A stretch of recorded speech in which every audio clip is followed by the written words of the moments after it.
राज्यातील हजारो शेतकरी आणि पुजाऱ्यांसाठी मोठा दिलासादायक निर्णय समोर आलाय। पिढ्यानपिढ्या कसत असलेली जमीन अखेर त्यांच्या मालकीची होण्याचा मार्ग आता मोकळा होणार आहे। आगामी पावसाळी अधिवेशनात राज्य सरकार महाराष्ट्र देवस्थान इनाम निर्मूलन कायदा आणण्याच्या तयारीत आहे। त्यामुळे तब्बल 4.5 लाख हेक्टरहून अधिक जमीन मुक्त होणार आहे। राजे महाराजांच्या काळात देवस्थानाला जमिनी दान देण्यात येत होत्या।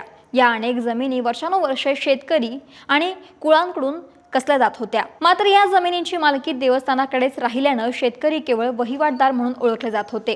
आयुष्यभर शेती करूनही मालकी हक्क मिळण्याची खंत अनेक कुटुंबियांच्या मनात होती। मात्र आता देवस्थानच्या इनामी जमिनी निर्मूलन कायद्याद्वारे या जमिनी कुळाच्या नावे होण्याचा मार्ग मोकळा होणार आहे। नव्या कायद्यामुळे देवस्थानच्या जमिनी थेट वहिवाटदारांच्या नावावरती भोगवटादार वर्ग 1 मध्ये नोंद करण्यात येणार आहे।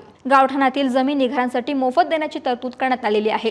तर शेतीच्या जमिनीसाठी रेडिएकरनुसार शुल्क आकारले जाणार आहे। या निर्णयामुळे राज्यातील हजारो शेतकरी आणि पुजारी यांच्या जमिनीचा मालकी हक्क निश्चित होणार आहे। मात्र जमिनी हस्तांतर करताना कमाल जमिनी धारणा कायद्याची अंमलबजावणी केली जाणार आहे। त्यामुळे मर्यादेपेक्षा जास्त जमिनी सरकारकडे जमा होतील। तसेच देवस्थान जमिनीवरील बेकायदेशीर कब्जे आणि चुकीचे हस्तांतरण हटवण्यासाठी तरतूद आता कायद्याच्या अंतर्गत करण्यात आली आहे। हा निर्णय केवळ कायदा नसून अनेक पिढ्यांच्या संघर्षाला मिळालेला न्याय आहे असं म्हणायला हरकत नाही।